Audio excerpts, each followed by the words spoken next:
Igitondo cyiza kuri mwese rero ni the QuickTimes news nk'ibisanzwe nta kindi usabwa uretse kureba hasi handitse subscribe ugakandaho ndetse na like mu batarabikora. Mu gihe rero umwuka mubi hagati y'u Rwanda na Repubulika na Demokarasi ya Congo ukomeje kwiyongera, hiyongereyeho undi murindi mushya aho Minisitiri w'Ubucuruzi bwo hanze muri Repubulika na Demokarasi ya Congo akaba n'uwahoze ayobora intara ya Kivu y'Amajyaruguru Julien Paluku ari mu majwi y'abamushinja guhindura amateka y'u Rwanda kugira ngo ashyigikire imvugo ya Perezida Felix Tshisekedi ku bibazo by'umutekano mu burasirazuba bwa Repubulika ya Demokarasi ya Congo. Ni inkuru rero dukesha ikinyamakuru The Great Lakes Eyes, aho kuwa 16 Gushyingo Paluku yanditse ku rubuga rwa X ashinja Kigali gukoresha amoko nk'intwaro mu kuzamura politiki yo muri Congo.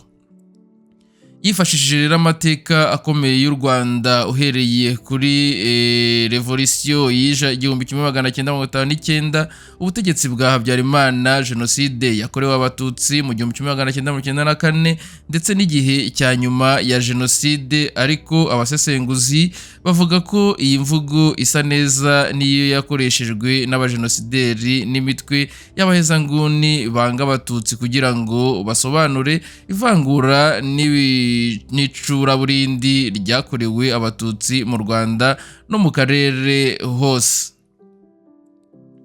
Paluku rero avuga ko u Rwanda ruyoborwa n'inzagihe y'ubutegetsi bushingiye ku moko ngo ruhora ruhinduranyije ubutegetsi bw'abahutu n'abatutsi. Anemeza ko Kigali yasakaje iyo mikorere muri Congo binyuze mu mpirimbanyi nka FDLR ndetse na M23. Ariko rero imiryango irengera uburenganzira bwa muntu nka Human Rights Watch, Amnesty International ndetse n'itsinda ry'impuguke za Loni imaze imyaka documentaire ivuga ko kwibasirwa kw'abatutsi ba Congo, ivangura, urwango n'ubwicanyi bukorerwa kubera ubwoko ntaho bihuriye no kuba ari u Rwanda rubitera. Abasesenguzi rero babona ibyo Paluku avuga nk'ikinyoma gishingiye ku gushinja abandi iby'uregwa. Ashinja rero u Rwanda ibintu bimwe na bimwe abayobozi ba Congo ubwabo bakomeje kugaragarwaho. Raporo rero nyinshi zigaragaza ko abatutsi ba Congo bakomeje kwitwa abanyamahanga, abambukiranya ndetse bamwe bakitwa abanzi, nyamara imiryango yabo imaze ibinyejana mu bihugu. Hari rero naho urwango rwarenze urugero bigera ku bwicanyi bukabije ndetse n'ibikorwa byo kurya abantu byakorewe abatutsi bo muri Congo. Byose rero byemejwe na raporo zitandukanye. Amateka ya Paluku bwe nayo aribazwaho. Muri za 1990 yari muri RCD, umutwe w'inyeshyamba washinjwe mu rwego rwo kurwanya ivangura n'ihohoterwa byakorerwaga abatutsi ba Congo. Abasesenguzi bavuga ko uko yahinduye imyumvire n'impande ahagarariye igihe cyose bigaragaza guhinduranya politiki aho kuba imyizerere ihamye. Uyu munsi Paluku asa n'ushimangira imvugo ya Perezida Tshisekedi ivuga ko M23 atari abanyekongo ahubwo ari abarwanyi b'inyamahanga. Tugiye kuri raporo ya nyuma ya 2025 n'impuguke za Loni ku bibazo bya RDC yagaragaje ko leta ya Congo ikomeje kwifashisha imitwe ya Wazalendo ndetse na FDLR, umutwe washinzwe n'abakoze jenoside yakorewe abatutsi mu Rwanda mu mirwano yarwanyaga AFC M23. Iyi mitwe rero izwiho ingengabitekerezo irwanya abatutsi, kandi iyo mpamvu abasesenguzi bavuga ko Kinshasa ibona ari abafatanyabikorwa bayizeye. Mu gihe rero uru rwango rw'imvugo n'ivangura rukomeje kwiyongera, inzobere ziburira ko amagambo ya Paluku hamwe n'urwango rukurikirana abatutsi muri Repubulika ya Demokarasi ya Congo bishobora kuba ikimenyetso gikomeye cy'ibyago bikomeye birimo n'ibikorwa bya jenoside. Mw'ijoro rero amakenga akomeje kwiyongera ku mutekano muke urushaho gukara mu burasirazuba bwa Repubulika Iharanira Demokarasi ya Congo. Nubwo rero ibiganiro by'amahoro bikomeje gukorwa n'abarwanyi ba M23, imirwano yo ku butaka irushaho kwiyongera ndetse Kinshasa ikomeje gushyigikira ku mugaragaro uko wazalendo irenga ku masezerano y'igihe gito yo guhagarika iyo mirwano. Abayobozi ba Congo bavuga kenshi ko wazalendo ari abapatriote barinda igihugu, bakavuga ko batitaba ibiganiro by'amahoro biyoborwa na Katari na Leta Zunze Ubumwe za Amerika.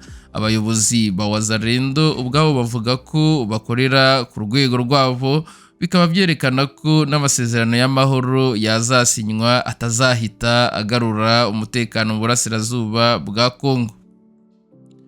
Ku ya 30 Ukwakira rero Brigadier General Amuri Chiviri uyobora ibikorwa bya Sokola kabiri muri South Kivu yahaye wazalendo itegeko ryo kwitegura ibitero bikomeye byo kurwanya AFC M23.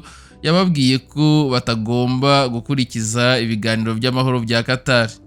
Ibi byabereye mu nama yabereye Uvira ihuriyemo abayobozi ba wazalendo bo muri Uvira, Fizi, Mwenga, Kalehe ndetse na Walungu. Muri iyo nama General Mayele yashyizwe ku buyobozi bw'ibikorwa byose, naho General Abdul Panda ahabwa imirimo yo kuyobora ibikorwa n'iperereza. Buri mutwe rero wa wazalendo wasezeranyijwe amasasu, ubufasha bwa FARDC n'ingabo z'abarundi, kandi buri muyobozi ahawe amadolari 600 yo kubashishikariza. Minisitiri w'itangazamakuru Patrick Muyaya yigeze gushima wazalendo ati ukurwanira igihugu ntushobora kumwita imbaraga mbi. Ariko imiryango iharanira uburenganzira bwa muntu ivuga ibitandukanye. Raporo nyinshi zemeza ko wazalendo ikora ubwicanyi, gukubita abaturage, kubasahura ndetse no kubibasira hashingiwe ku bwoko.